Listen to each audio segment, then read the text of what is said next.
Physics প্রাঙ্গণে তোমাদের সকলকে স্বাগত। আজকে আমি তোমাদের তরঙ্গ থেকে একটা প্রবলেম দেখাই। আশা করছি এই প্রবলেমটা সলভ করার পর তোমরা তরঙ্গ থেকে বেশ কিছু টাইপের এমসিকিউ এরপর সলভ করে ফেলতে পারবে। চলো এবার প্রবলেমটা তাহলে দেখে নেওয়া যাক। প্রবলেমটা আছে, একটি চলতরঙ্গের সমীকরণ y = 0.6 sin 2π ইন্টু t-x/2 ঘনমাধ্যম থেকে তরঙ্গটি প্রতিফলিত হওয়ার পর এটির বিস্তার 2/3 অংশ হয়ে যায়। তাহলে প্রতিফলিত তরঙ্গের সমীকরণ কি হবে সেটা আমাদেরকে বার করতে হবে। চারটে অপশান এখানে দেওয়া আছে। দেখো, আমরা এটা সলভ করার জন্য আগে সমীকরণ যেটা দেওয়া আছে সেটা লিখে ফেলি। y = দেওয়া আছে 0.6 sin 2π ইন্টু t-x/2।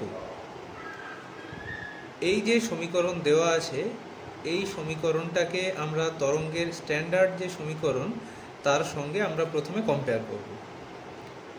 সেটা কম্পেয়ার করার জন্য আমরা প্রথমে একটা তরঙ্গ আঁকি। এদিকে মনে করো y অ্যাক্সিস, এদিকে মনে করো x অ্যাক্সিস। এটা হলো আমার একটা মনে করো তরঙ্গ যেটা পজিটিভ x অ্যাক্সিসের দিকে প্রোপাগেট করছে। এদিকে তরঙ্গটা যাচ্ছে মূল বিন্দু থেকে মনে করো x দূরত্বে অবস্থিত এই যে কণাটা, এটা সাম্য অবস্থান থেকে মনে করো y ডিস্টেন্স দূরে আছে। তাহলে এই যে কণা যেটা আমরা লিখলাম এই কণাটার সমীকরণ হয়ে যায় y = a sin ωt - kx। এটাকেই আমরা তরঙ্গের সমীকরণ হিসাবে জানি, যেখানে তরঙ্গটা হলো আমার পজিটিভ x অ্যাক্সিসের দিকে প্রোপাগেট করছে। তো এটার সঙ্গে যদি আমি এখানে মেলাই তাহলে দেখো এখানে পেয়ে গেলাম আমার বিস্তার a, সেটা হলো 0.6 ইউনিট। এখানে ওমেগাকে এটা বার করার জন্য আমি এই যে সাইন 2π আছে এটাকে ভেতরে ঢুকিয়ে দিই। 2π এটা হয়ে যাবে t মাইনাস এটা হয়ে যাবে পাই ইন্টু এক্স।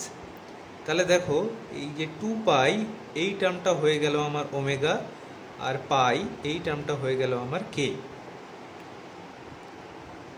তাহলে এখান থেকে আমরা জানি যে ভেলোসিটিতে ওয়েভটা প্রোপাগেট করে ওয়েভ ভেলোসিটি, সেটার মান হয় ω/কে।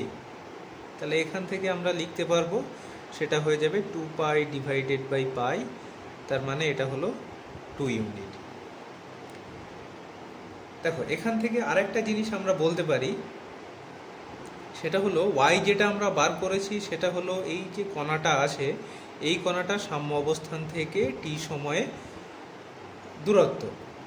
তো এটা এই কণাটা কি বেগে এটা মুভ করছে সেটা বার করার জন্য আমরা তাহলে এটাকে টাইমের রেসপেক্টে ডেরিভেটিভ করব এই yটাকে, সেটা হলো তাহলে dy / dt। সেটা ইকুয়াল টু তাহলে হয়ে যাবে দেখো এখানে 0.6 ইন্টু এটার সঙ্গে হয়ে যাবে 2π ইন্টু এটা হয়ে যাবে দেখো সরি এখানে হয়ে যাবে একটা সাইন,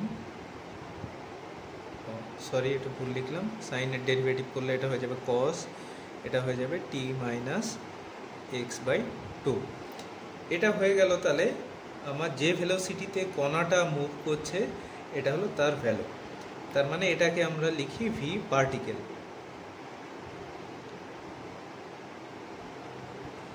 এবার এটার ম্যাক্সিমাম ভ্যালু কত হবে সেটা হলো dy dt, এটা ম্যাক্সিমাম এই ভ্যালুটা হয়ে যাবে তাহলে দেখো 0.6 ইন্টু 2π এত ইউনিট। এখান থেকে একটা কোয়েশ্চেন প্রায়ই থাকে, দেখো এখানে ধরো y = 0.6 sin 2π ইন্টু এই টি এর সঙ্গে ধরো আর একটা কোনো কনস্ট্যান্ট এখানে গুণ করে দেওয়া আছে, সেটা সাপোজ p দেওয়া আছে, দেওয়া থাকলো pt - x/2। এটা হলো আমার তরঙ্গের সমীকরণ। তাহলে এক্ষেত্রে ওয়েভ ভেলোসিটি এবং এই কণার যে ভেলোসিটি, ম্যাক্সিমাম যে ভেলোসিটি, এই দুটো যদি ইকুয়াল হয় তখন p এর ভ্যালু কত। তো ঠিক একই রকমভাবে দেখো আমরা এখান থেকে ওয়েভ ভেলোসিটি এখান থেকে পেয়ে যাব, এখানে যদি পি দেওয়া থাকে তাহলে এখানে আমরা 2p পেয়ে যাব, আর এইটা হলো কণার ম্যাক্সিমাম ভ্যালু, এই যেটা আমরা বার করলাম এই দুটো ইকুয়েট করে দিলে সেখান থেকে পি এর ভ্যালুটা আমরা পেয়ে যাব। ওকে, তো এটা একটা টাইপের প্রবলেম এখান থেকে দেয়। এরপরে আমরা আমাদের যে প্রবলেমটা আছে এটাতে আবার ফিরে আসি। সেটা হলো যে তরঙ্গটা যাচ্ছে পজিটিভ এক্স অ্যাক্সিসের দিকে, সাপোজ এখানে একটা রিজিড মিডিয়াম আছে, তো কি হবে এই তরঙ্গটা এখানে যাওয়ার পর ধাক্কা খেয়ে তাহলে এদিকে আবার রিফ্লেক্ট হয়ে ফিরে আসবে। রিফ্লেক্ট হয়ে ফিরে আসা মানে এটা যদি পজিটিভ এক্স অ্যাক্সিসের দিকে প্রথমে যায় তাহলে রিফ্লেক্ট হওয়ার পর এটা ফিরে আসবে নেগেটিভ এক্স অ্যাক্সিসের দিক বরাবর। তাহলে তখন আমরা এর সমীকরণটাকে লিখতে পারবো ওয়াই রিফ্লেক্টেড, সেটা ইকুয়াল টু লিখতে পারবো, দেখো সাপোজ এটার বিস্তার হলো তখন a1 সাইন 2পাই ইন্টু টি, এটা হয়ে যাবে প্লাস x/2 মাইনাস এক্স, এটা দিয়ে যদি আমরা পজিটিভ এক্স অ্যাক্সিসের দিকে তরঙ্গটা যায় সেটা বোঝাই, তাহলে নেগেটিভ এক্স অ্যাক্সিসের দিকে প্রতিফলিত হয়ে তরঙ্গ গেলে সেখানে হয়ে যাবে প্লাস x/2। এবার আমাদের এখানে বার করার দরকার বিস্তার। বিস্তারটা দেখো বলে দেওয়া আছে, এটা প্রথমে যে বিস্তার ছিল তার 2/3 অংশ হয়ে যাবে, তাহলে এটা হয়ে যাবে 0.6 × 2/3 sign 2পাই into T plus x/2, তাহলে এটা হলো 0.4 sign 2পাই into T plus x/2।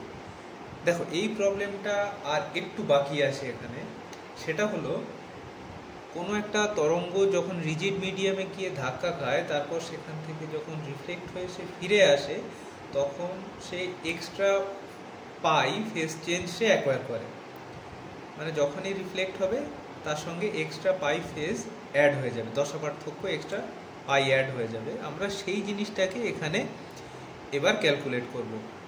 তার মানে এখানে এটা সমীকরণ হয়ে যাবে 0.4 sign 2পাই into T plus x/2, এটা হলো এর দশা, তার সঙ্গে এক্সট্রা আরও পাই ফেজ এর সঙ্গে অ্যাড হয়ে যাবে।